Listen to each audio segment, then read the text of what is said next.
ایسی بیویاں جو ہر وقت اپنی قسمت کا رونر ہوتی ہیں اور ہر چھوٹی بات پر ناشکری کا طوفان کھڑا کر دیتی ہیں، کان کھول کر میری بات سن لیں۔ جس گھر میں ناشکری کی آوازیں گونجنے لگے وہاں سے برکت خاموشی سے رخصت ہو جاتی ہے۔ آپ کو کیا پتا جس رزق سے آپ منہ بنا رہے ہیں، اس رزق کو کمانے کے لیے آپ کا مرد باہر کن ٹھوکروں سے گزرتا ہے؟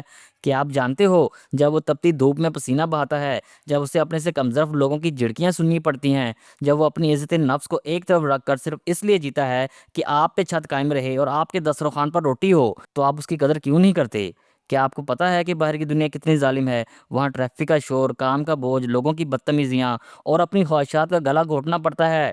وہ شخص جب گھر واپس آتا ہے تو وہ کسی شکایت کی لسٹ سننے نہیں آتا، وہ اس لیے گھر آتا ہے کہ اسے اپنے گھر کے سکون سے شفا مل سکے۔ مگر افسوس، گھر میں داخل ہوتے ہی اسے محبت کی بجائے نفرت اور سکون کی بجائے تانے ملتے ہیں۔ تم نے یہ نہیں کیا، تم نے وہ نہیں کیا، تمہاری اوقات کیا ہے؟ یاد رکھو، جب ایک مرد کی ہمت ٹوٹتی ہے نا تو صرف وہ نہیں ٹوٹتا بلکہ پورا گھر بکھر جاتا ہے۔ جو عورتیں اپنی بہنوں اور پڑوسنوں کے لائف سٹائل کو دیکھ کر اپنی شوہر کا جینا محال کرتی ہیں نا، وہ دراصل اپنے ہاتھوں سے اپنے گھر کی دیواروں میں دراڑیں ڈال رہی ہوتی ہیں۔ خدا را، اگر آپ کا شوہر حلال کما رہا ہے، چاہے وہ کم ہی کیوں نہ ہو، اس میں برکت تلاش کریں۔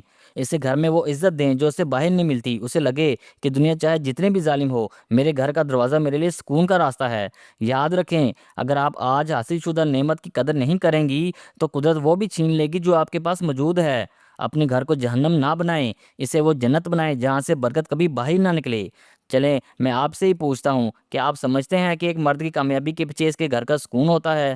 آپ کی زندگی میں وہ کون ہے جس نے آپ کو ہر مشکل میں سپورٹ کیا؟ کمنٹس میں الحمدللہ ضرور لکھیں اور یہ ویڈیو ان لوگوں تک پہنچائیں جنہیں آج ان باتوں کو سننے کی ضرورت ہے۔ شکریہ۔